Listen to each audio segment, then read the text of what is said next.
Como eu falei lá no grupo, hoje estou sem internet em casa, então eu estou aqui pendurado no meu 4G.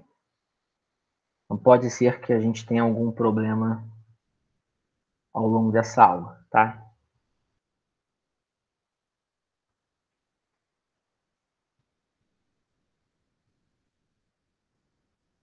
Eu não sei o que está acontecendo hoje, mas a internet minha, do Leandro, também estava ruim, agora a sua. O meu aqui é net. De vocês também é? Não.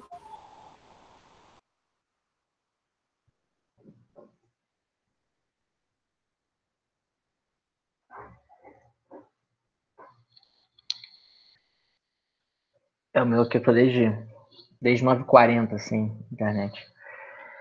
Mas até que o 4G tá segurando a onda aqui. Bom, vamos lá. Qualquer coisa, caso a voz falhe, dê algum problema, vocês me interrompam, tá? Que a gente volta e faz de novo. Bom, semana passada nós abordamos aí a primeira etapa do segundo reinado, né? Só conferir aqui se os slides estão certos. Tá tudo certo. Então nós acompanhamos semana passada a primeira etapa, né, do segundo reinado. Nós vimos que Dom Pedro II ele chega ao trono a partir de um golpe, tá, o chamado golpe da maioridade, quando o Congresso Brasileiro antecipa a idade mínima do imperador, que, de acordo com a Constituição, estava em 18 anos e agora passaria para 16 anos. De tal forma que Dom Pedro, então, em 1840, ele assume o país com 15 anos e alguns meses, e aí com 16 anos ele vai ser coroado rei, coroado imperador aqui no Rio de Janeiro, dando início então ao que a gente chama de segundo reinado, que, conforme foi dito, é o período mais extenso em que um governante esteve à frente do país. Foram 49 anos, de 1840 a 1889. E esse período ele tem uma importância enorme para a gente entender o Brasil, porque se hoje nós temos um Estado brasileiro formado com aqueles três elementos que a gente volta e meia acaba citando, né? Governo, território e povo, esses três elementos eles foram consolidados no segundo reinado, tá? Principalmente o terceiro elemento, que é o povo, né? Então, os brasileiros, os nascidos no Brasil, eles de fato vão se identificar com essa ideia de Brasil a partir do segundo reinado, né? Não que antes não houvesse tentativas de se gerar esses vínculos entre essas pessoas, né? Entre as pessoas que moravam e que nasciam aqui no Brasil. Mas como o primeiro reinado e o período regencial foram extremamente conturbados, talvez tenha faltado tempo, espaço, oportunidade e até mesmo a expertise de você colocar em prática um projeto de construção de uma identidade nacional, né? A ideia de governo brasileiro, cara, acabou de começar de novo a bateção aqui. Vocês estão ouvindo o barulho? Tá atrapalhando? Fala pra mim. Tô ouvindo, tá meio alto, sim. Tá, deixa eu mudar de câmera de novo. Cara, é impressionante. Esse barulho começa quando eu começo a dar aula para vocês. Vamos lá. Provavelmente ainda dá para ouvir. Não, mas tá bem melhor. Tá, beleza. Tô agora aqui escondido no meu quarto, refugiado na minha própria casa.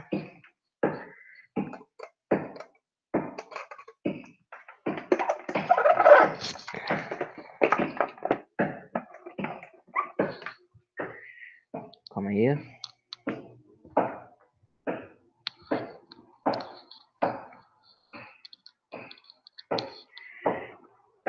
Agora foi.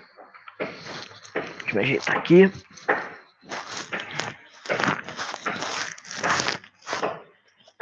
Pronto.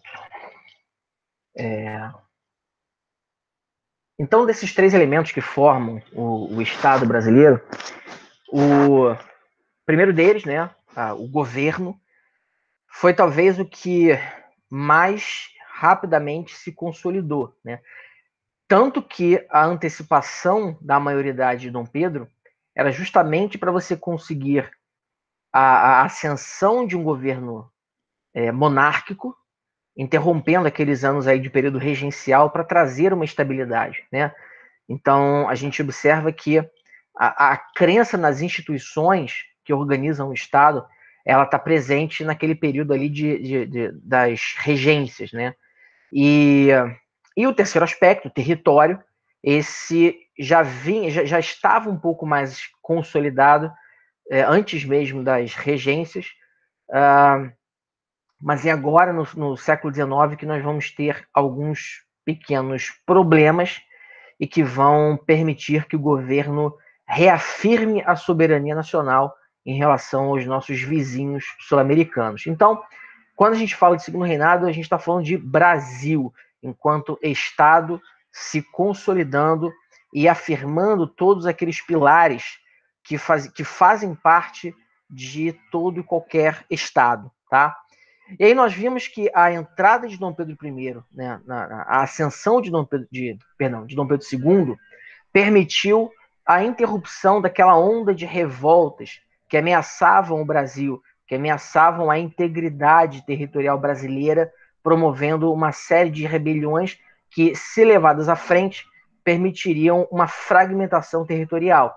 De todas aquelas 17 revoltas, apenas uma nós vimos, a Revolução Farroupilha, ela conseguiu ir adiante, conseguiu proclamar-se enquanto república, tornando o sul do país um país diferente durante 10 anos, mas mesmo assim a ascensão de Dom Pedro II consegue permitir uma negociação para que os farrapos, né, para que as lideranças da Revolução Farroupilha abaixassem suas armas e aceitassem reintegrar-se ao Estado brasileiro. Obviamente que foram sugeridas e oferecidas muitas contrapartidas, tá? As lideranças militares da Revolução Farroupilha foram incorporadas ao Exército Brasileiro, os impostos que eram cobrados sobre a carne no Rio Grande do Sul foram diminuídos, e aí você acabou resolvendo grande parte das tensões existentes no extremo sul do país. E a partir dessa vitória sobre as revoltas regenciais, nós vimos que o Brasil foi entrando num período de certa estabilidade política. Dom Pedro ele implementa aqui no Brasil um parlamentarismo. Isso já mostra como o Dom Pedro II tinha um caráter político mais liberal, né? Ou seja, ele acreditava na visão de gestão compartilhada, em que um primeiro-ministro governaria o país e o chefe de Estado, né, no caso brasileiro, o imperador, ele assistiria essa governança, sempre fazendo com que o governo se adequasse à Constituição que dava forma ao Estado. E com a implantação desse parlamentarismo, a partir de 1847, o Brasil viveria sob esse regime monarquista parlamentar durante 42 anos e só seria interrompido na proclamação da República. E aí vimos que durante esses 42 anos de parlamentarismo, o poder moderador exercido por Dom Pedro II interferiu várias vezes nos outros três poderes, e principalmente no poder legislativo, dissolvendo por muitas ocasiões o próprio parlamento brasileiro, convocando novas eleições, ou dissolvendo o Conselho de Ministros, que era de onde Dom Pedro escolhia o primeiro-ministro que auxiliaria na governança do país. E aí a gente observou também que a partir de 1850, né, inaugurada a segunda metade do século XIX aqui no Brasil, além da estabilidade política, o Brasil entraria num período de crescimento econômico acentuado e que não estava desassociado das questões sociais mais relevantes, porque nós vimos que, de um lado, nós tínhamos um grande contingente de mão de obra escrava sendo aplicada às lavouras de café, algodão, cana, etc. Mas, do outro lado, havia uma certa pressão, principalmente da Inglaterra, pela abolição da escravidão, tá? E diante dessa situação, Dom Pedro II, como uma pessoa de tendência liberal conservadora, enxergava que as mudanças são importantes, mas devem levar em conta a estrutura e o peso das tradições. Portanto, Dom Pedro II ele vai defender o fim da escravidão, mas de modo gradual e de modo que você possa permitir que a economia se prepare para absorver os impactos da libertação da mão de obra cativa. E tendo essa consciência, a gente observa que a escravidão no Brasil ainda vai durar por mais 38 anos, depois de 1850, né? Mas que o primeiro passo foi dado em 1850 com a Lei Eusébio de Queiroz, que proibia o tráfico internacional de escravos. Então, nós observamos semana passada que no campo econômico, o café, enquanto principal produto, vai ser também a principal alavanca da escravidão, por demandar muita mão de obra, mas que, pelas pressões externas e até pela própria consciência pessoal, Dom Pedro ele faz uma certa articulação e empreende algum esforço na tentativa de restringir passo a passo o uso de mão de obra escrava aqui no Brasil. E quando foi aprovada a Lei Eusébio de Queiroz, isso mostrou a parte da sociedade qual era, de fato, a intenção do Brasil enquanto Estado, né? Que era, inevitavelmente, acabar com a escravidão. Só que, de novo, Dom Pedro, enquanto um indivíduo enquadrado naquilo que a gente chama de uma pessoa liberal conservadora, né? O cara é liberal na economia e em diversos outros aspectos, mas ele entende que as mudanças na sociedade devem ser de maneira gradual, por conta do peso que as tradições carregam sobre essa sociedade. Dom Pedro enxergava que Eusébio de Queiroz era um importante primeiro passo na abolição da escravidão, né? E a gente viu, inclusive, mostrei até um gráfico aqui, que o número de escravos trazidos da África ele explode após 1846 e vai caindo após a Lei Eusébio de Queiroz, né? E automaticamente, nos anos subsequentes à Lei Eusébio de Queiroz, você tem também o maior tráfico interno de escravos, né? De regiões mais afastadas para a região sul do Império. E, óbvio, que a Lei Eusébio de Queiroz não deve ser interpretada apenas como um esforço benevolente do governo brasileiro em acabar com a escravidão. A gente deve sempre situar as leis abolicionistas na pressão que a Inglaterra fazia para que a escravidão fosse assinada, né? E aí citei aqui na aula passada o Slave Trade Suppression Act, que era basicamente, grosseiramente chamado nas provas de Bill Aberdeen, né? Que era a lei de Aberdeen, né? Aberdeen é uma cidade na Escócia, o Lord Aberdeen, ele era escocês, né? No entanto, a Escócia faz parte do Reino Unido, então, enquanto membro do parlamento britânico, né, do parlamento do Reino Unido, o Lord Aberdeen ele vai defender o fim da escravidão e essa lei, uma vez aprovada, permite que a Inglaterra seja uma espécie de polícia marítima impedindo que o tráfico de escravos acontecesse naquele momento, né? Então a gente não deve descolar a Lei Eusébio de Queiroz dessas medidas adotadas pela Inglaterra.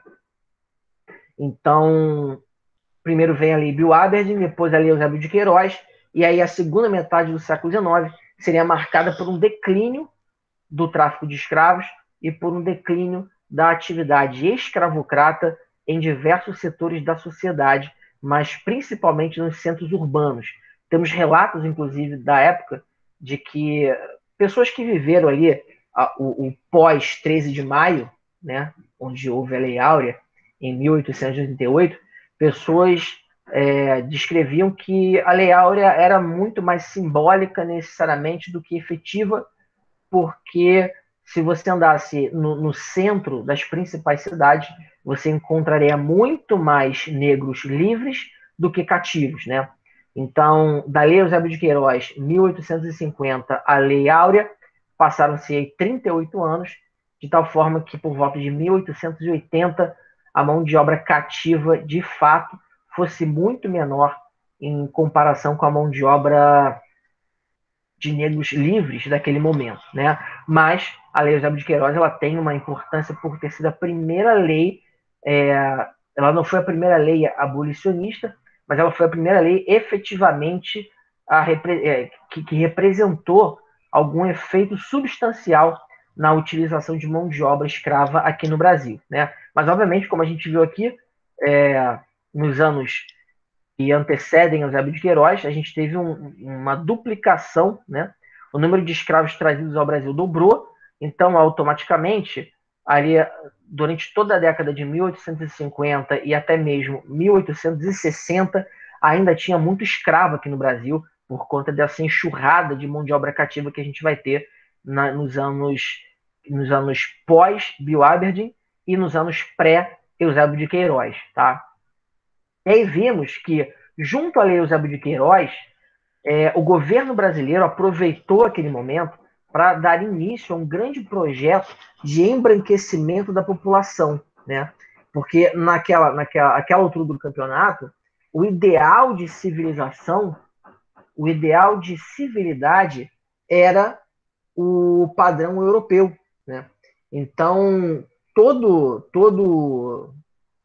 nação ocidental, pelo menos toda nação judaico-cristã ocidental, latina ou de origem saxã, ela tinha como objetivo, talvez à exceção dos Estados Unidos, mas o restante, os países da América Espanhola, da América Portuguesa, eles tinham como objetivo tornar-se uma civilização aos moldes da civilização europeia, né? A própria ideia de civilização nasce com os europeus. Então, ser civilizado, naquele contexto do século XIX, era você vestir-se, comer, vestir-se, alimentar-se e comunicar-se como os europeus, né? Então, a preocupação de Dom Pedro era que esse Brasil que ele está construindo fosse uma civilização nos trópicos, né? Então, ao mesmo tempo que ele está acabando com o tráfico de escravos, ele está buscando artifícios para trazer pessoas, para trazer europeus, de modo que eles contribuam para esse projeto de embranquecimento populacional. E é por isso que, naquele contexto, a gente tem não o início, né, porque imigração existe desde que o Brasil era colônia, né, mas na segunda metade do século XIX a gente vai ter uma explosão de imigrantes vindos para cá. Imigrantes vindos da Itália, da Alemanha, até mesmo de Portugal, Espanha,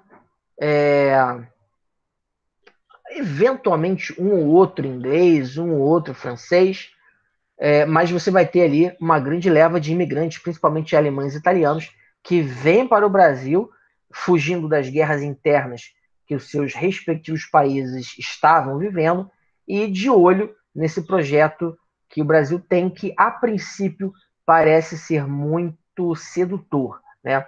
Num primeiro momento, os imigrantes acabam se frustrando, porque eles vinham para cá sem dinheiro e acabavam endividados para manter minimamente as suas vidas.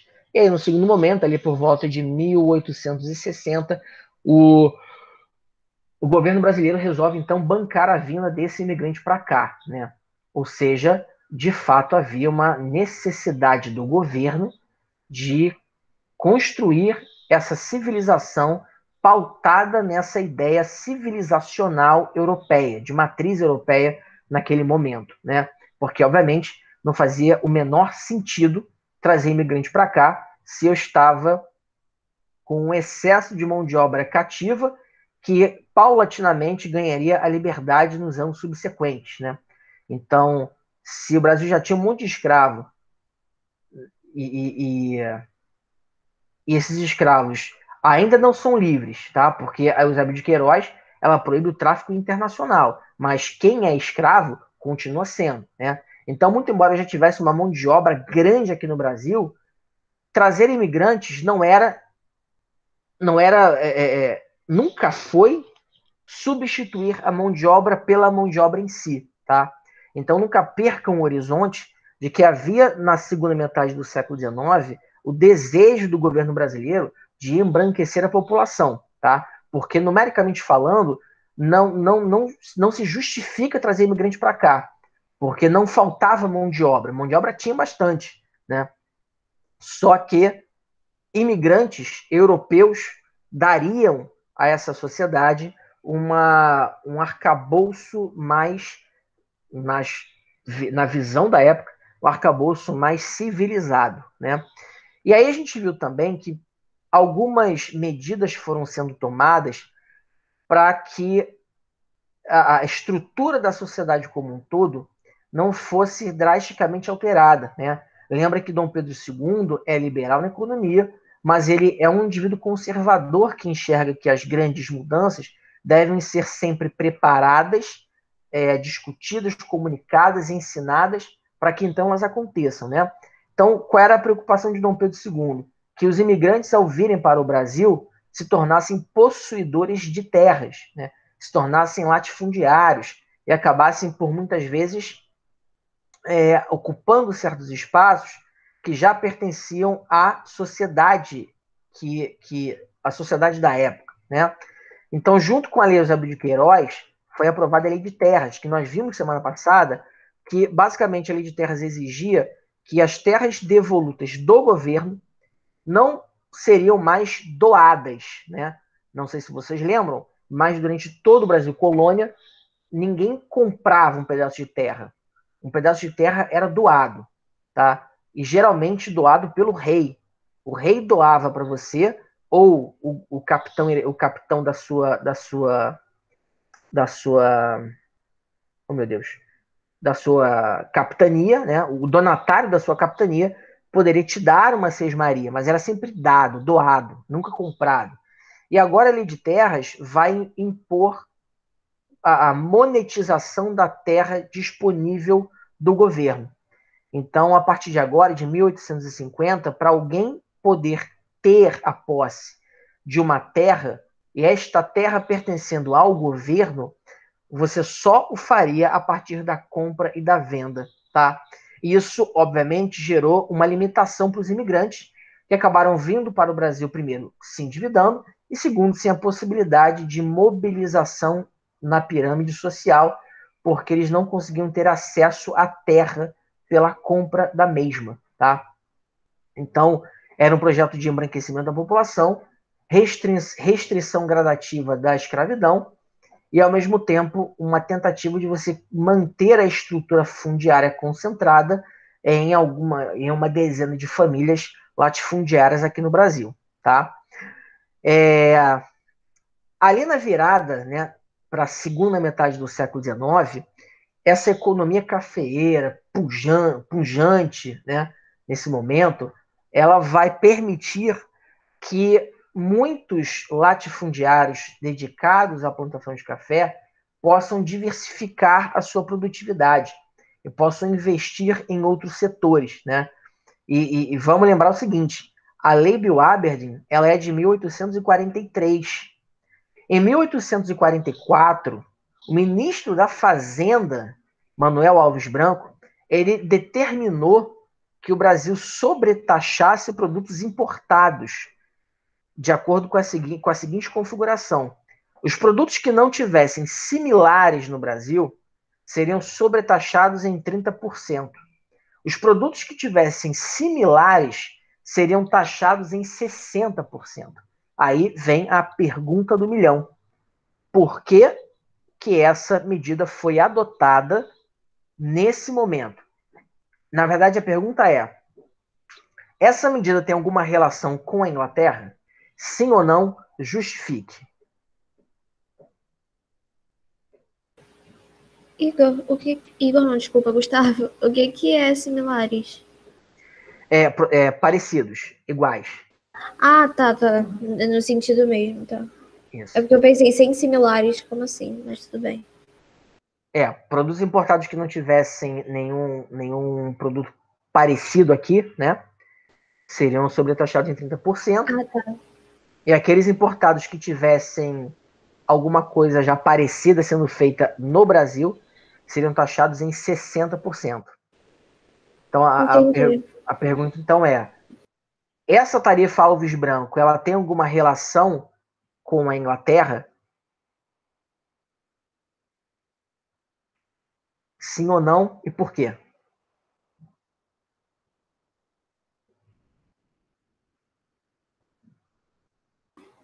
Assim, eu acho que, tipo, é para estimular a compra dos produtos brasileiros. Perfeito. Mas, e assim não comprar da Inglaterra, não? Exatamente. Né? Porque lembra, em 1843, os ingleses fazem a Bill Aberdeen, né? Que proibia o tráfico internacional em águas atlânticas. Isso afetou muito aqui o Brasil, porque nós éramos a nação que mais importava escravos à época, tá? Um dado infeliz da nossa história. E no momento que os ingleses começam a patrulhar as águas atlânticas e a mandar voltar os navios para a África, ou até mesmo abater esses navios, isso afeta diretamente o tráfico de escravos, né? E a gente tem que lembrar o seguinte: os donos dos navios negreiros que traziam os escravos ao Brasil, esses navios pertenciam a grandes traficantes de escravos, né? Que nós chamamos na linguagem da época de negociantes de grosso trato. Então, esses caras representavam a elite econômica do Brasil, eram pessoas que tinham muita influência e muito trânsito no governo, né? Então, você imaginar que em 1843 a Inglaterra proíbe o tráfico de navios negreiros em águas atlânticas. E no ano seguinte, o governo brasileiro soltar essa lei em que você vai sobretaxar os produtos importados que tivessem que tivessem similares feitos no Brasil, isso cheira muito a retaliação econômica, a guerra comercial, né? Que era a única forma que o Brasil tinha de afetar a Inglaterra, né? É óbvio que numa certa medida também há a necessidade de você estimular o desenvolvimento industrial brasileiro, né? Porque o Brasil não tinha indústrias à época. Você tinha muito capital, né, circulando por conta do comércio de café, mas indústria mesmo você não tinha, né? Você tinha uma malha ferroviária que estava crescendo. Cheguei até a mostrar aqui um gráfico para vocês. Cadê o gráfico? Aqui. Você tinha até uma malha ferroviária que ia crescer, né? Em 1843 ela era muito pequena. Você tinha 2 quilômetros só de estrada de ferro naquela época. Então, você tinha algumas demandas reprimidas que precisavam ser absorvidas, e quem queria absorver isso eram os produtores de café, que tinham capital para isso, mas precisavam de incentivos, né? Não dava para competir com os produtos ingleses. E agora, como no ano anterior, a Inglaterra faz uma lei que, de modo geral, prejudica grande parte dos negociantes de grosso trato aqui no Brasil, e isso afeta diretamente também os caras que compravam esses escravos, acontece um certo esforço por parte do parlamento brasileiro em criar algumas barreiras também para que a Inglaterra não comercializasse com o Brasil, né? E o efeito direto disso aqui, da chamada tarifa Alves Branco, é o que a gente chama de espasmo industrial, tá? Ou surto industrial, tá? Então, o que vai acontecer na prática? Muitos latifundiários, a elite econômica ligada ao café, vai se aproveitar dessa medida, tá? E vai começar a investir na produção de artigos, principalmente têxteis, tá? Tecelagem, enfim, que tradicionalmente vinham da Inglaterra e agora passarão a ser fabricados no Brasil. Dinheiro os caras tinham para isso, mão de obra eles também tinham, era só ter o estímulo necessário para que isso acontecesse. O estímulo foi a tarifa Alves Branco, e aí, durante mais ou menos 15 anos, o Brasil experimentou o que a gente chama de espasmo industrial, né? Vocês são de medicina, respondam para mim, o que é um espasmo? É um movimento involuntário? Perfeito. De longa ou curta duração? De curta. Perfeito. Então é exatamente isso que acontece aqui no Brasil, né?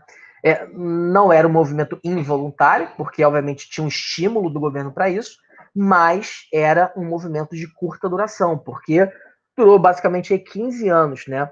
Onde alguns personagens ligados ao café vão pegar o seu capital e vão diversificar investindo em diferentes segmentos.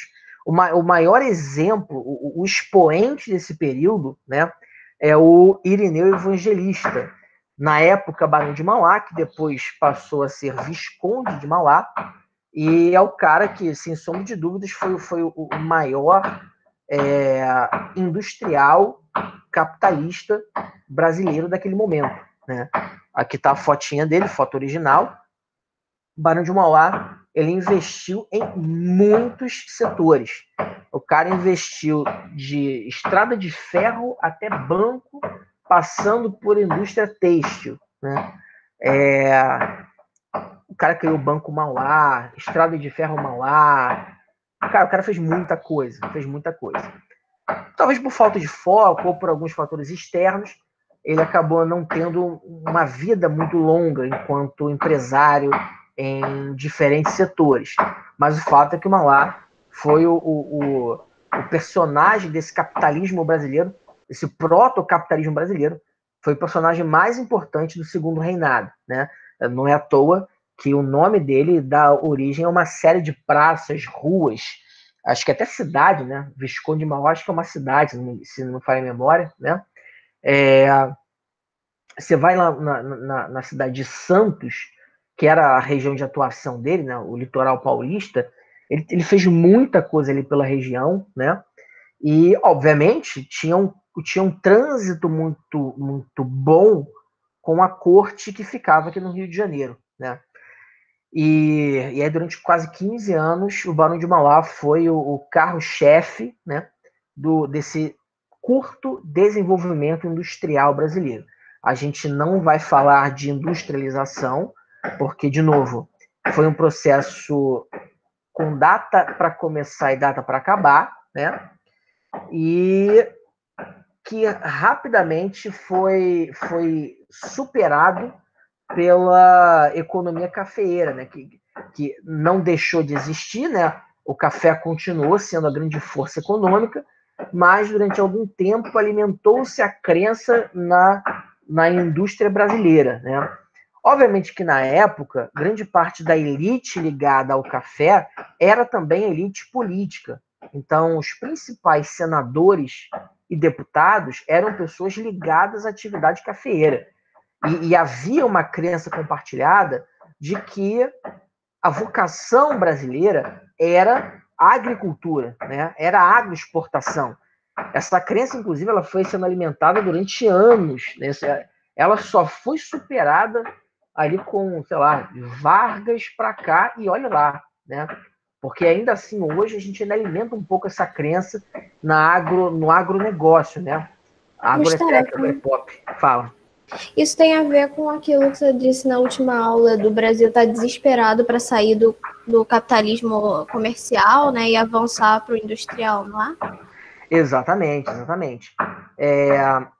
Muito embora não fosse uma noção clara para todo mundo, tá? Talvez não fosse nem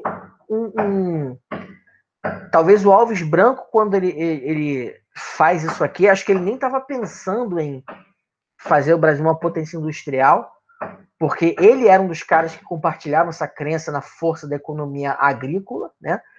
Mas, à medida que ele adota, é um efeito sobre o desenvolvimento industrial, né?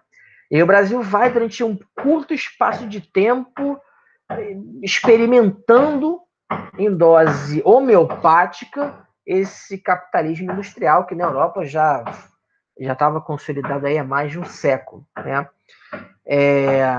E aí talvez venha a grande pergunta, Gustavo, por que esse espasmo industrial perdeu fôlego, né? O que fez com que o que fez com que o Brasil não pudesse avançar nessa política e não atingisse de fato um nível industrial, né?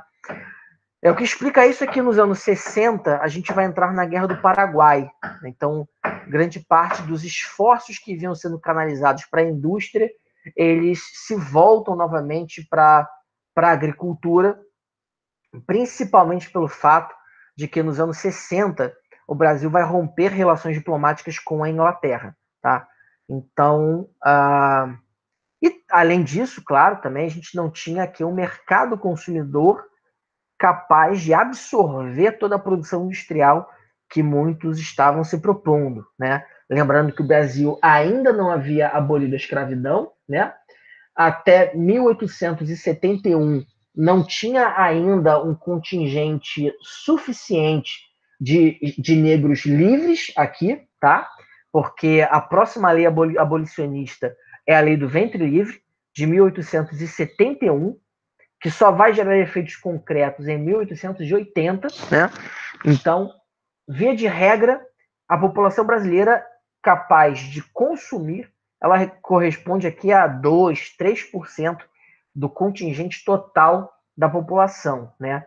Então, a falta de um mercado consumidor, a falta de um know-how, né, em fazer indústria, e até mesmo a falta de um maior suporte do governo, né, isso acabou asfixiando a capacidade que esses industriais tinham de alavancar as suas indústrias. E nos anos 60, com o rompimento das relações com a Inglaterra e depois a posterior entrada do Brasil na Guerra do Paraguai, esse otimismo gerado pela indústria ele acaba naufragando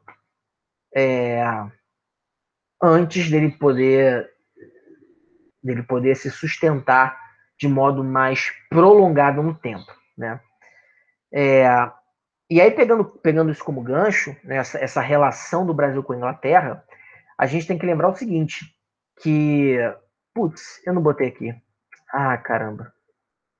A gente tem que lembrar aqui que a relação do Brasil com a Inglaterra, ela foi muito azeda, né, ao longo do tempo, por conta de, primeiro, uma pressão inglesa para que se acabasse com a escravidão, e, segundo, por conta de alguns incidentes que ocorreram entre Brasil e Inglaterra antes mesmo da segunda metade, antes mesmo da Guerra do Paraguai, né? E que incidentes foram esses? Depois eu vou liberar esse slide para vocês, e aí eu vou acrescentar esse ponto que eu estou falando aqui. Em 1862, o Brasil rompeu relações diplomáticas com a Inglaterra, tá? Chegamos, inclusive, a um pré-estágio de guerra com os ingleses. E por que isso aconteceu? Bom, primeiro, de novo, reforço aqui a pressão da Inglaterra para que o Brasil acabasse com a escravidão, uma pressão que já vinha desde o início do século XIX, quando Dom João VI chegou ao Brasil, e que foi renovada com a proclamação da independência, e agora vinha sendo renovada com o Pedro II, e nada da escravidão ser abolida. Então a Inglaterra tinha um certo ranço do Brasil aí acumulado. E segundo, por dois incidentes que aconteceram aqui no Brasil, e que, obviamente, somados a esse impasse em relação à escravidão, acabaram levando a um azedamento das relações entre os dois países, né? Que episódios foram esses?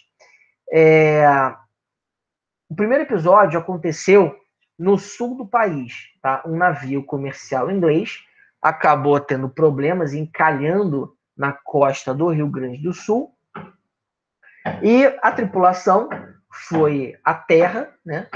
Foi à terra firme, desceu em terra firme para solicitar ajuda, enfim. E nesse meio tempo aconteceu um saque à embarcação. A embarcação foi saqueada por brasileiros, né? Isso gerou um certo descontentamento por parte da Inglaterra, e o embaixador inglês no Brasil, um cara chamado William Doug Christie, ele solicitou a Dom Pedro II uma indenização pela carga que foi saqueada.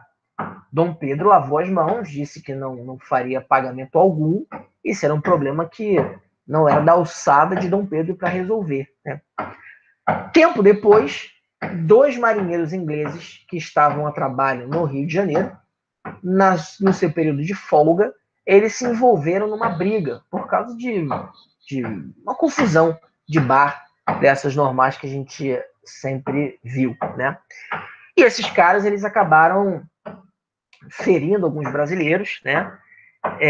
O que, da parte do governo brasileiro, gerou também uma nota de repúdio, né? E o Dom Pedro solicitou ao embaixador Christie que esses 2 marinheiros ingleses fossem entregues ao governo brasileiro para serem julgados, porque eles haviam cometido um crime aqui no Brasil. Só que o Christie, já com aquele ranço acumulado daquela outra situação, ele disse que não entregaria os seus marinheiros e que, pelo contrário, enviaria os seus marinheiros para a Inglaterra para que lá eles fossem, então, julgados por aquilo que eles cometeram. Isso gerou uma certa revolta de Dom Pedro, né? E começaram as ofensas entre Dom Pedro e o embaixador William Christie, né? Essas ofensas chegaram no nível de tensão que foram parar nos ouvidos da Rainha Vitória, que, obviamente, sendo responsável aí pela maior marinha do mundo, ela ameaçou o Brasil, ela ameaçou de cercar a Baía de Guanabara, né? Rio de Janeiro era a capital na época, ela ameaçou cercar a capital do Rio de Janeiro e só devolvê-la a Dom Pedro se o Brasil pagasse a indenização que Dom Pedro havia dito que não pagaria, por aquela treta dos navios lá no Rio Grande do Sul. Cara, o caso tomou uma proporção tão grande que ele foi parar numa corte arbitral internacional mediada pelo imperador Leopoldo da Bélgica. Olha isso, olha o nível da treta que aconteceu. E o Dom Pedro, achando que ele perderia a causa, ele meio que se antecipou e pagou a tal da indenização para os ingleses. Só que, pasmem vocês, o Brasil ganhou a causa. O Leopoldo deu parecer favorável a Dom Pedro e não a Rainha Vitória, né? Só que nisso tudo, o azedo já estava feito, né? E em 1862, Brasil e Inglaterra romperam relações diplomáticas, tá? O embaixador voltou para a Inglaterra, os navios ingleses não poderiam mais atracar em portos brasileiros e vice-versa, cada um para o seu canto. Eles só voltaram a se falar, Brasil e Inglaterra só voltaram a ter amizade diplomática 3 anos depois, em 1865. O que é importante a gente entender desse episódio? Que, do ponto de vista da política externa brasileira, Dom Pedro II vai ser um dos maiores defensores da ideia de soberania nacional. Então, tudo aquilo que fere ou feria a soberania brasileira, tudo aquilo que, de certa forma, violava o território, a moral do povo brasileiro, Dom Pedro ele se indignava com isso e tomava certas posições, né? O caso mais importante é, sem sombra de dúvidas, a Guerra do Paraguai, né? Foi o maior conflito armado da América do Sul e ele acontece a partir de ele acontece a partir da política expansionista do Paraguai. Na época, o Paraguai era uma república, né? Na verdade, o Brasil era a única monarquia das Américas, tá? Todos os outros países eram repúblicas. E o Paraguai era também, naquele momento, uma nação em desenvolvimento.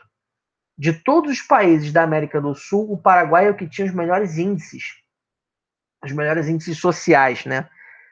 Tinha uma taxa de analfabetismo de 5%, né? Imagina, em 1864, o Paraguai tinha uma taxa de analfabetos de 5% da população, é muito pouco, né? Era um país com uma indústria que estava sendo desenvolvida, né? Só que era um país que não tinha fronteira com o mar. Para o Paraguai escoar a sua produção, ele tinha que fazer pelo Rio Paraguai, descendo até encontrar o Rio da Prata, né? Então, o que o Paraguai queria?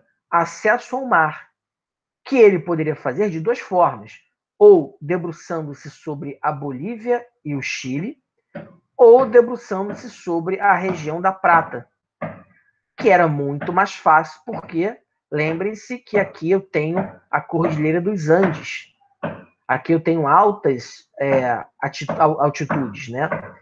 Aqui não, aqui é ladeira abaixo, né? Em direção ao mar. Então, o ditador paraguaio, o presidente paraguaio chamado Solano Lopes, ele tinha um projeto expansionista, que dependia, obviamente, de algumas anexações. Então, estavam nos planos do Paraguai anexar algumas regiões fronteiriças com o Brasil, fronteiriças com a Argentina, para que então ele tivesse acesso ao Rio da Prata. E a Guerra do Paraguai efetivamente começa quando os paraguaios vão apreender um navio brasileiro, o vapor Marquês de Olinda, em território brasileiro. Olha que loucura. Os paraguaios prenderam um navio brasileiro em território brasileiro. Cara, você tem aí uma dupla violação à soberania nacional, né? Obviamente que isso é o estopim da guerra, porque a guerra em si já vinha sendo armada desde os anos 40, 50. Né? Não vou entrar aqui em detalhes porque isso especificamente não cai nas provas, mas o Brasil já tinha feito uma intervenção na região do Cone Sul anteriormente. O Brasil já tinha se metido na política interna do Uruguai, já tinha se metido na política interna da Argentina. Então, como é que o Paraguai olhava o Brasil? Como uma potência imperialista que tentava ameaçar a soberania paraguaia. Como é que o Brasil enxergava o Paraguai? Uma nação com perigosos desejos de expansão que ameaçavam a soberania brasileira. Então, no final das contas, era uma guerra imperialista. A diferença é que o Paraguai não era monarquia, era uma república, mas as práticas políticas externas eram muito parecidas. E a Guerra do Paraguai ela vai durar 6 anos de duração, tá? Onde, de um lado, Brasil, com quase 140 mil soldados enviados para a guerra, a Argentina, com aproximadamente 30 mil soldados, e o Uruguai, com apenas 5 mil, formaram a Tríplice Aliança e lutaram juntos nessa guerra contra o Paraguai. Eu diria, inclusive, que o Paraguai conseguiu resistir por muito tempo, porque eram 40, 50 mil soldados contra quase 200 ao todo, né? Tudo bem que os soldados brasileiros não eram lá essa Brastemp, né? Mas foi uma guerra que mexeu com toda a geopolítica local, né? E essa guerra chama a atenção duas coisas, na verdade. A primeira delas é que o exército brasileiro, na época, era muito fraco, né? Não sei se vocês lembram, mas no período regencial foi criada a chamada Guarda Nacional, tá? Que era uma espécie de milícia, força paramilitar, que atribuía aos proprietários de escravos a obrigação, o direito de convocar soldados para as guerras quando elas acontecessem. E por conta disso, o exército brasileiro acabou ficando enfraquecido, né? A Guarda Nacional, enquanto milícia, e que dava poderes aos proprietários de terra, ela se fortaleceu muito. Mas ela não era uma força militar regular, não era um exército, né? Era uma força que atuava apenas quando fosse solicitada. Então, para lutar no Paraguai, a Guarda Nacional era muito pequena, né? Não tinha gente suficiente, era preciso recrutar um exército para isso, né? E aí o exército brasileiro, que tinha passado aí quase 20 anos em desprestígio, ele vai, durante a Guerra do Paraguai, ele vai ganhar força. Os generais brasileiros da guerra, os soldados brasileiros da guerra, eles sairão da Guerra do Paraguai muito mais fortalecidos. Então essa guerra tem uma dupla importância, né? Em primeiro ponto, porque ela fortalece o exército brasileiro enquanto instituição. E o segundo ponto é que, como o exército brasileiro não tinha muitos soldados, o governo brasileiro instituiu uma política para convocar escravos para a guerra. Como é que funcionava isso?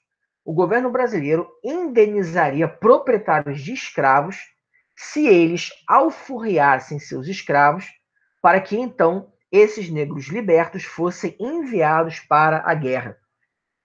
Não preciso nem dizer a quantidade de mutreta que aconteceu na época, né? Porque imagina, se o governo vai pagar para eu emancipar um escravo, eu vou emancipar o meu escravo mais forte ou eu vou emancipar aquele escravo que talvez não produza tanto assim, né?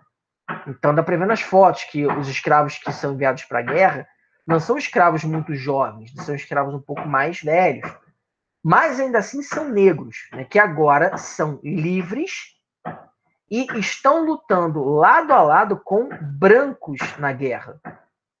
Isso é de suma importância para a gente entender que o exército brasileiro ele volta da Guerra do Paraguai defendendo o abolicionismo. Porque os soldados brancos passam 6 anos lutando lado a lado com os soldados negros. Muitas vezes, os soldados brancos feridos eram socorridos pelos soldados negros. Então você imagina que essa relação próxima foi tornando cada vez mais amistosa a relação entre brancos e negros. E o exército vai ser o primeiro grande defensor do abolicionismo. Contudo, a gente tem que sempre ressaltar que a abolição da escravidão não foi mérito da princesa Isabel, mas foi resultado da luta, da articulação de uma grande quantidade de negros livres e até mesmo escravos daquela época, e que, sim, em certa medida, contaram com o apoio de movimentos formados por brancos, né? E o exército vai ser o primeiro grande defensor dessa ideia abolicionista nesse momento, tá? 6 anos de guerra, o Paraguai saiu devastado do conflito, tá? E, inclusive, depois dessa guerra, o Paraguai entrou Na verdade, os paraguaios dizem que a Guerra do Paraguai destruiu a possibilidade do país ser uma potência, né? Que, de fato, não deixa de ser verdade isso, né? A Guerra do Paraguai dizimou 90% da população masculina do Paraguai. Você imagina, 90% dos homens morreram na guerra, os que restaram eram ou crianças ou idosos, né? Então, você destruiu a sociedade paraguaia, né? E, obviamente, como toda guerra, ao final do conflito, o Brasil impôs uma dura punição aos paraguaios, né? Só para você ter uma ideia, a indenização que o Paraguai teve que pagar ao Brasil por conta da Guerra do Paraguai, ela só terminou de ser paga na Segunda Guerra Mundial. Então, o Paraguai ficou destruído e asfixiado pelos efeitos da derrota na Guerra do Paraguai. E, obviamente, o Brasil pôde se consolidar como o grande império da América, né? O terceiro efeito gerado pela Guerra do Paraguai foi que o contato com um país republicano e com aliados também republicanos fez com que surgisse, junto com um abolicionismo institucional, surgisse também um republicanismo aqui no Brasil, né? Não que a ideia de república fosse nova, a ideia de república vem desde da Inconfidência Mineira, já tinha gente defendendo república aqui no Brasil. Mas agora é um movimento articulado, tá? E olha a relação direta. O Manifesto Republicano, que é o documento que dá origem ao movimento republicano aqui no Brasil, ele foi redigido em 1870, exatamente no mesmo ano que acaba a Guerra do Paraguai. Tem correlação entre os dois? Total. Porque o exército brasileiro que luta lá no Paraguai é o exército que toma contato com países que vivem sob regimes não monarquistas. E é aquela velha história, né? A grama do vizinho é sempre mais verde que a sua. Então, esse contato com outras formas de organização social acabou estimulando muita gente aqui no Brasil a ler sobre o republicanismo, a simpatizar-se com a causa, a defender a ideia e a se organizar enquanto movimento. Havia um jornal até que circulava aqui na corte, no Rio de Janeiro, o jornal A República, né, que obviamente divulgava textos e pensamentos republicanos, que vai ser o jornal em que, em dezembro de 1870, vai publicar esse manifesto. Tá? Era um manifesto que havia sido redigido por diversos políticos, intelectuais e militares na época, e que criticavam a monarquia de modo geral e propunham algumas mudanças. Dentre elas, esse movimento desde sempre defendeu a ideia do federalismo, tá? Então, eles vão lutar no Paraguai, que é um país pequeno. Eles lutam junto com a Argentina, que é grande, mas é um país pequeno perto do Brasil, com o Uruguai, que é muito pequeno. Então, os caras começam a entender que talvez a experiência republicana, descentralizada e organizada sob a forma de federações, seja um bom formato a ser adotado. E 3 anos depois do Manifesto Republicano, nós temos a chamada Convenção de Itu. Itu fica em São Paulo, uma cidade paulistana, era um dos grandes cinturões cafeicultores de São Paulo, e lá em Itu, grande parte dos líderes políticos da época, muitos cafeicultores, outros intelectuais, eles fazem uma grande convenção republicana, onde eles vão claramente demonstrar-se abertos à ideia de república aqui no Brasil. E é por conta disso, inclusive, que nasce no país o primeiro partido republicano, oficialmente republicano, que era o Partido Republicano Paulista, que nasce nesse contexto aí pós-Guerra do Paraguai, e depois essa ideia chega a outros estados, como, por exemplo, Minas Gerais, onde nós vamos ter o PRM, Partido Republicano Mineiro. E depois você vai ter a reprodução desse formato em diversas outras províncias aqui no Brasil. Tranquilo até aqui? Sim ou não? Fala comigo. Tô tranquilo. Temos dúvidas?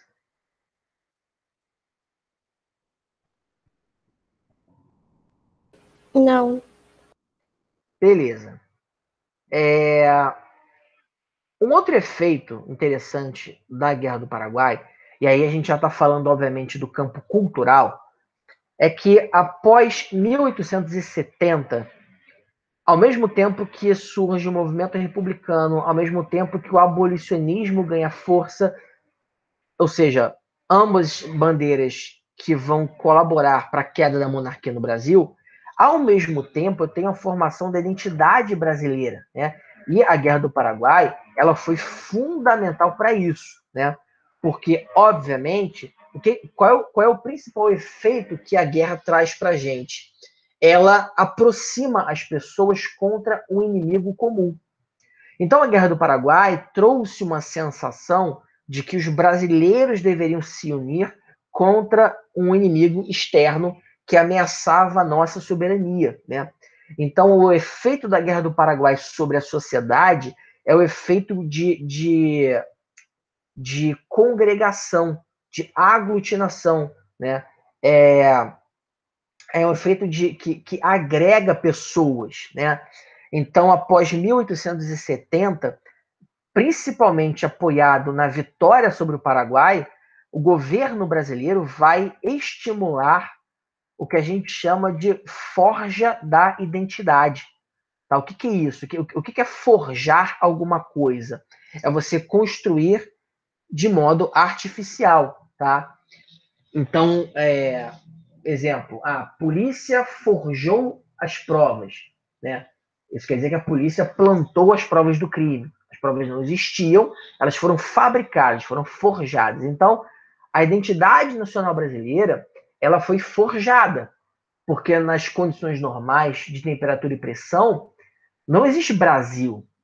Existe Rio Grande do Sul, existe o carioquês, existe o paulistês, existe o recifense, né? A cultura nacional é uma construção, tá? Na verdade, a cultura, de modo geral, é uma construção, porque ela responde à dinâmica da sociedade. Como a sociedade é um organismo vivo, a cultura também está em constante mudança.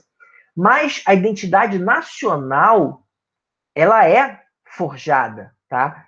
E aqui no Brasil, o primeiro grande esforço para isso foi em 1831, quando ainda Dom Pedro I havia criado o Instituto Histórico e Geográfico Brasileiro, que durante muito tempo contribuiu para a criação de obras sobre história do Brasil que serviriam para dar aos brasileiros uma noção de origem comum, tá? Porque o sentimento de nacionalidade nada mais é do que o sentimento de pertencimento comum de um grupo de pessoas a um determinado local através de uma história em comum.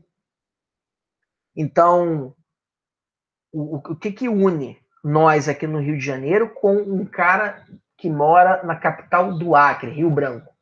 O que nos une é que nós conhecemos essa história e partilhamos dela, e além disso temos elementos culturais em comum, como por exemplo a língua, né? Então, acho que os três elementos, na verdade, que formam a identidade nacional de um povo são a língua, a história e os costumes, né? Acho que esses três fatores somados, eles criam a noção de identidade, tá? E então você tinha de um lado o IHGB, que cuidava da história do Brasil. Inclusive, em 1840 foi feito um concurso aqui no Brasil, um concurso público que tinha como prêmio, aliás, que daria vitória a quem escrevesse a melhor monografia sobre o Brasil. Então, uma série de pessoas, uma grande quantidade de pessoas escreveram monografias sobre a história do Brasil. E, curiosamente, quem ganhou esse torneio foi um alemão, o Adolfo Van Hagen, né? Que na Tijuca é chamado carinhosamente de Vanhargen. É até nome de praça na Tijuca, né? Praça Vanhargen. O Van Hagen era um alemão que morava no Brasil e escreveu a primeira história oficial do Brasil. Tá? Era um conjunto de 7 ou 8 volumes que contavam desde a chegada dos portugueses até ali a proclamação da independência. Né? Contava de modo bem factual mesmo, né? Data, nome, fato e tal. E a ideia disso era você poder mostrar aos entre aspas, brasileiros a nossa história em comum. Né? E aí, após a Guerra do Paraguai, entra em ação um outro ator importante, que é a Academia Imperial de Belas Artes. Porque a história de um povo ela pode ser contada de 3 formas. Ou através da história, ou através da música, de 4 formas. Ou através da música, ou através da literatura, ou através da pintura, das artes plásticas, de modo geral. Né? Na história, quem contava isso era o IHGB. Na literatura, quem contava isso era a escola romântica. Né? Eu não sei em que ponto da matéria vocês estão em literatura, mas talvez vocês passem em algum momento pela escola romântica. E vocês vão ver que Gonçalves Dias, por exemplo, quando ele declama, né, minha terra tem palmeiras onde canto sabiá, as aves que aqui gorjeiam como lá, ele está dizendo que o país dele é muito bom, que as aves que estão aqui cantam de maneira tão imponente quanto as aves de lá de fora. Né? Aí quando você pega a obra de José de Alencar, né, toda aquela geração romântica da prosa e da poesia, você nota que há um esforço grande ali de valorização do espaço natural brasileiro, né? E aí soma-se a isso agora, após a Guerra do Paraguai, soma-se a isso o esforço do governo brasileiro de, através das artes, promover a contação da história do Brasil, né? E aí 2 personagens são importantíssimos para isso, que são os professores e artistas Vitor Meireles e Pedro Américo, que são responsáveis aí pelos mais importantes quadros da escola romântica brasileira das artes, né? Esses 2 quadros são, primeiro o quadro que a gente chama de Batalha do Avaí, tá? Que é uma importante passagem da Guerra do Paraguai, e o outro quadro é a Batalha Naval do Riachuelo, tá? Esses quadros, eles estão hoje aqui no Rio de Janeiro. Esse quadro aqui, ele fica no Museu Histórico Nacional. Ele tem 7 metros de comprimento por 3,5 metros de altura. E esse aqui fica no Museu Nacional de Belas Artes, na Cinelândia. Tá? O Museu Histórico fica na Praça 15 e o Belas Artes fica na Cinelândia. Esse aqui ele tem, acho que, 6 metros de comprimento por 3 de altura. São 2 telas enormes, né? E que são feitas exatamente para causarem o efeito de grandeza da obra em si, né? E de miudeza de quem está olhando, né? São obras muito grandes, muito impactantes. E elas relatam, de acordo com a estética romântica do século XIX, elas relatam a Guerra do Paraguai sob o olhar do romantismo, né? Você pode observar aqui os paraguaios sendo derrotados, bem no cantinho aqui da tela, né? A bandeira paraguaia no chão. Isso aqui, do ponto de vista simbólico, isso é quase um xingamento, tá? Naquela época. E aqui você tem os navios brasileiros, bem no centro da obra, a bandeira brasileira tremulando ali no alto, o Marquês de Caxias, futuro Duque de Caxias, levantando seu chapéu, comemorando a vitória, né? Então, é uma obra que conta a heróica vitória brasileira na Batalha Naval do Riachuelo, que foi a última das grandes batalhas da Guerra do Paraguai, né? E a Batalha do Havaí foi uma batalha importantíssima, e aqui você também tem, de maneira um pouco mais sutil, né? Mas aqui mostrando como foi difícil vencer a Guerra do Paraguai, né? Porque diferente dessa obra, que é imponente, dá destaque para os brasileiros, essa outra aqui coloca um grande campo de batalha, onde está todo mundo se engalfinhando aqui, né? Mas o fato é que a Escola Romântica na Literatura, o Instituto Histórico e Geográfico Brasileiro, através das suas coleções de história do Brasil e periódicos, e a Escola da Academia Imperial de Belas Artes, todos esses somados, eles vão ser responsáveis por construir uma ideia de identidade nacional brasileira, que nesse primeiro momento vai excluir completamente os negros desse perfil.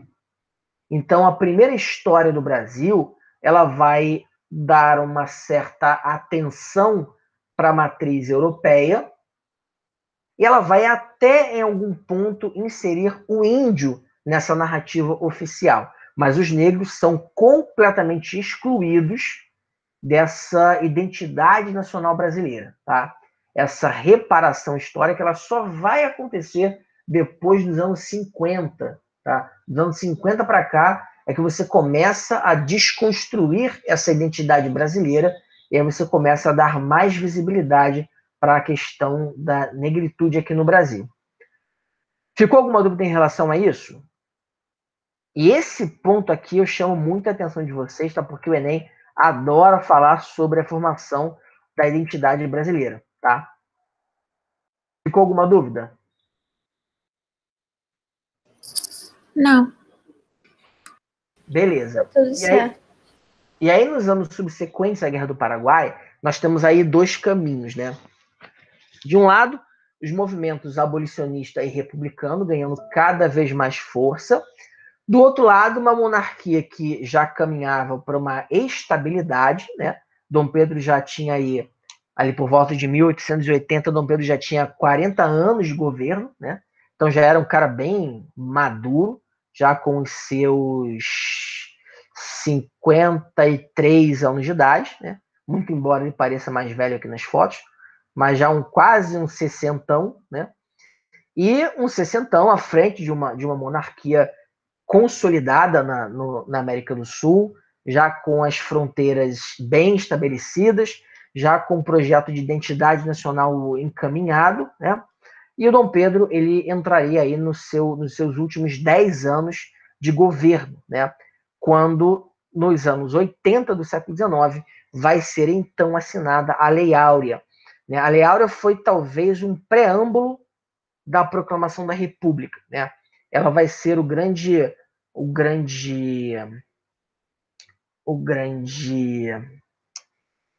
fugiu a palavra. Ela vai ser o grande elemento que aponta para a crise do Império, né?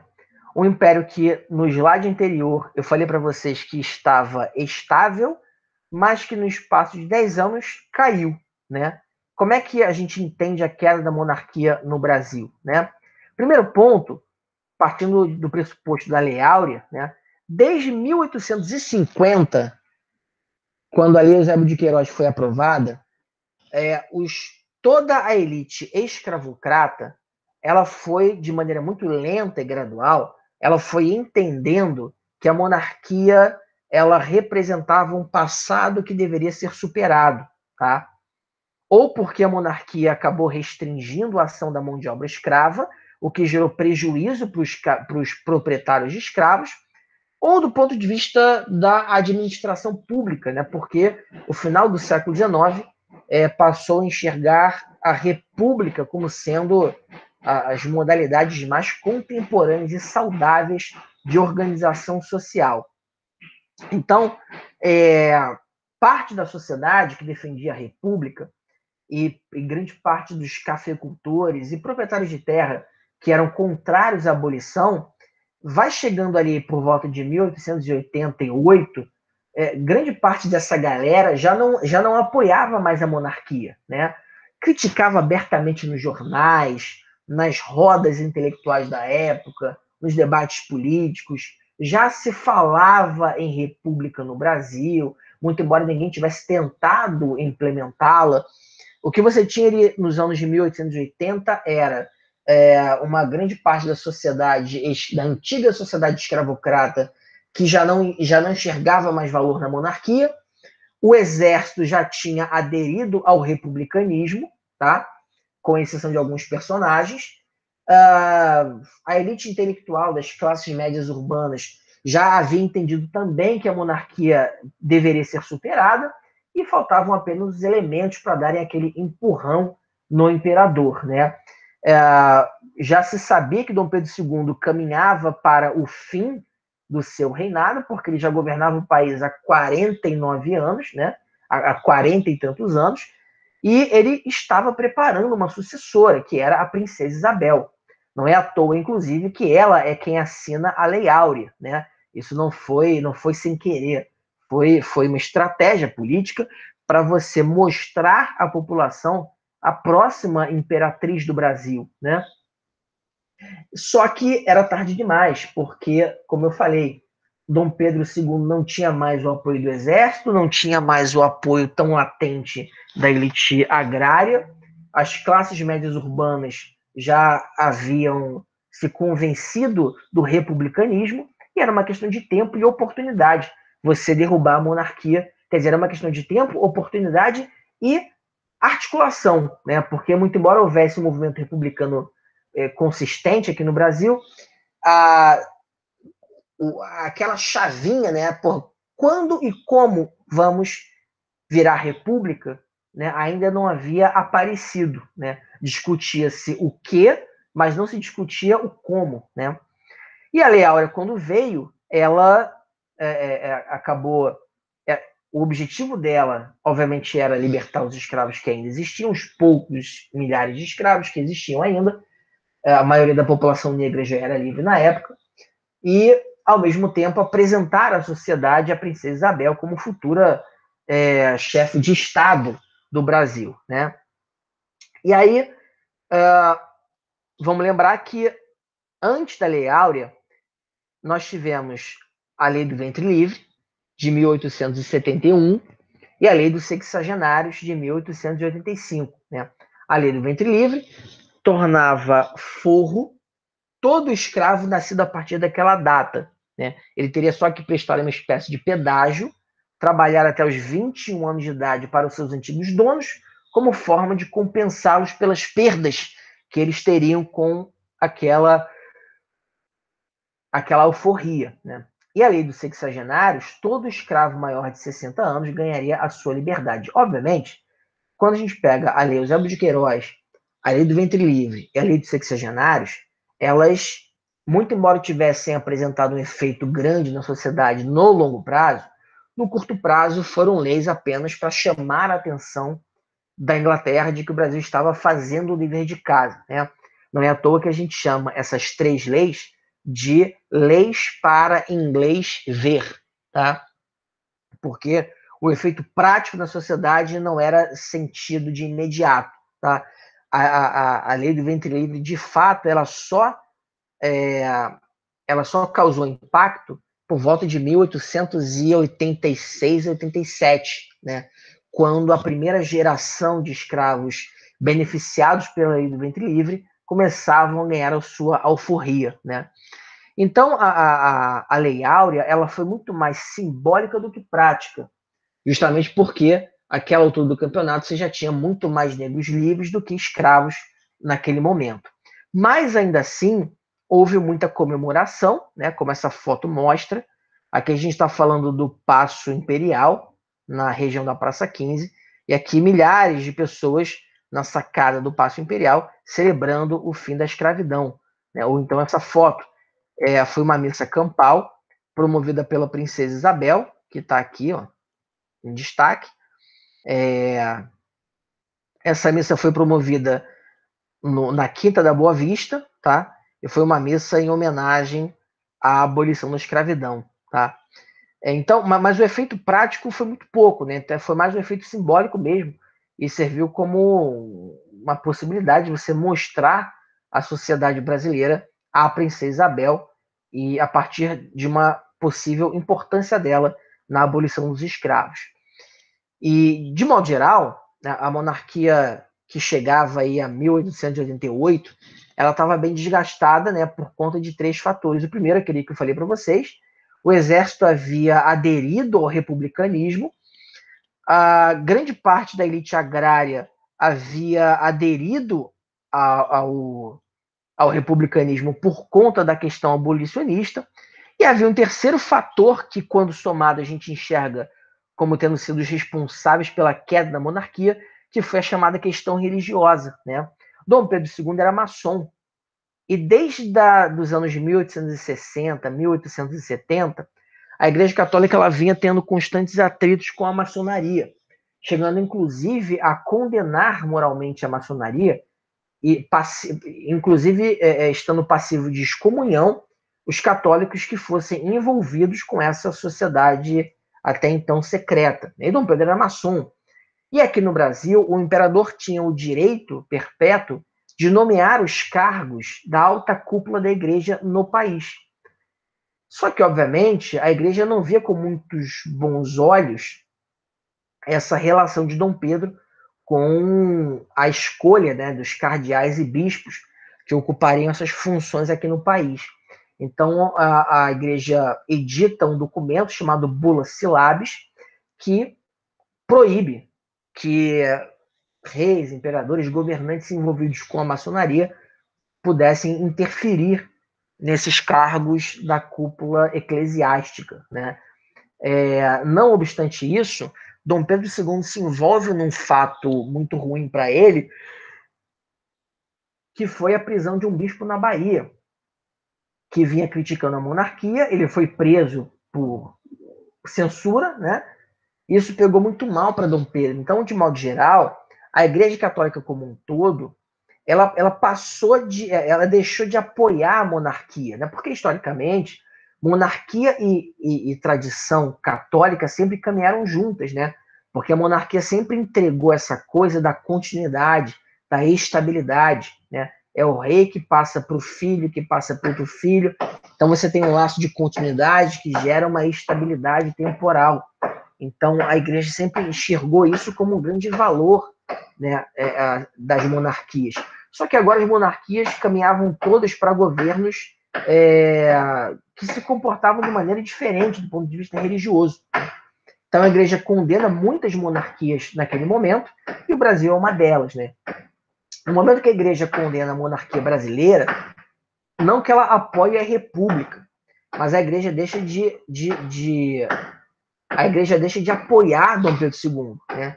Então, sem o apoio da igreja, já com grande parte da elite agrária disposta a enfrentar uma república, a encarar uma república pela frente, e com uma parte, um círculo pequeno, porém influente de militares que aderiram ao republicanismo, a queda da monarquia seria inevitável. Inclusive, tinha data para acontecer. Tá? O ano planejado foi 1889. Tá? Você tinha um grupo de militares, Benjamin Constant, Deodoro da Fonseca, Floriano Peixoto e outros, que haviam preparado um golpe de Estado para o dia 20 de novembro de 1889. A ideia deles era destituir do cargo o primeiro-ministro, o Visconde de Ouro Preto. Só que por questões ligadas por questões pessoais entre o Deodoro da Fonseca e o próximo primeiro-ministro, meu Deus, esqueci o nome dele agora, Silveira Martins, esse grupo de militares golpistas, eles anteciparam o golpe para o dia 15 de novembro, né? E uma semana antes, a monarquia brasileira estava dando um baile para comemorar o aniversário de Dom Pedro II, né? Esse baile aconteceu na Ilha Fiscal, aqui no Rio de Janeiro, e dá até para ver aqui, esse quadro está exposto, se eu não me engano, na própria Ilha Fiscal, tá? Que fica ali na Praça 15, e a elite inteira do Império foi convidada, tá? Foi o grande evento da cidade do Rio de Janeiro naquele momento, foi o grande baile de gala do Copacabana Palace da época, onde toda a elite esteve presente, né? Depois eu até passo para vocês os dados dessa festa, 400 e tantos quilos de camarão, cara, foi uma ostentação, né? Dom Pedro II é o cara mais discreto, ele chegou cedo, saiu cedo, não ficou até o final. Ele particularmente não gostava muito dessa ostentação, mas era um baile em homenagem à estabilidade da monarquia de Dom Pedro, né? E logo ali, na Urca, dá até para ver o Pão de Açúcar aqui, na Urca, os militares que deram o golpe estavam reunidos para discutir o golpe sobre a monarquia, né? Que, como eu falei, aconteceria dia 20 de novembro, mas ela foi antecipada para o dia 15 de novembro, quando então Deodoro da Fonseca liderou um grupo de militares que destituiu Visconde de Ouro Preto e acabou notificando Dom Pedro II de que a casa havia caído, né? Dom Pedro II estava em Petrópolis no dia 15 de novembro, e de lá ele tomou ciência de que a monarquia havia sido derrubada por um governo provisório, né? Dom Pedro teria duas opções: ou ele voltava para o Rio de Janeiro e tentava resistir, né? Ou ele aceitava as condições e saía pacificamente. Até porque quem deu o golpe foi o exército, então não tem com o que Dom Pedro se defender contra o exército, né? E aí, Dom Pedro II acaba tendo aí um ultimato para poder deixar o Brasil junto com a família imperial. E eles partem todos para Portugal. Em menos de uma semana já não havia mais monarquia no Brasil, foi tudo muito rápido e o povo não entendeu muito o que estava acontecendo, né? Frase da época, inclusive, do político chamado Aristides Lobo, ele dizia o seguinte, abre aspas, e o povo assistiu bestializado à queda da monarquia no Brasil, fecha aspas, né? Porque, de fato, foi um golpe feito muito rapidamente, né? Deodoro da Fonseca, de manhã, ordenou a prisão, a destituição do Visconde de Ouro Preto. À tarde, Dom Pedro foi avisado em Petrópolis do que tinha acontecido. No dia seguinte, já tinha um aviso para ele deixar o país, e assim a República foi proclamada aqui no Brasil, tá? Dia 15 de novembro acontece a proclamação da República. Dia 20 de novembro, a gente tem a substituição da bandeira nacional, adotando aí a atual bandeira que a gente usa, a tal da Ordem e Progresso, né? Que era parte do lema positivista, que era amor, ordem e progresso.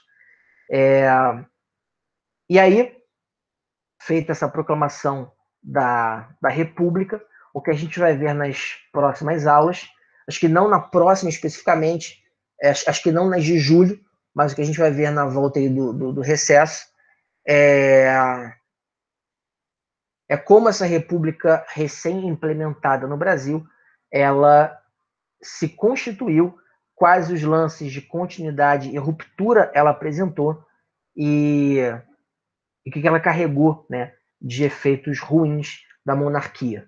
Tá? Tranquilo, pessoal? Dúvidas até aqui? Não, tá tudo bem. Beleza, eu vou colocar esse mega slide aqui lá na plataforma para vocês, tá? É o slide que engloba todo o período que a gente viu da construção do Estado brasileiro, tá? Então, todas as aulas do mês de junho estão nesse slide para você poder acompanhar com calma, tá? Beleza. E aí, faça então agora os exercícios da apostila, tá? Todos os referentes a esse módulo. Qualquer dúvida, chamem no zap que a gente fala aí com vocês. Beleza, pessoal? Beleza. Então é isso, povo. Beijo para vocês. Até semana que vem, no mesmo bate-horário, no mesmo bate-canal.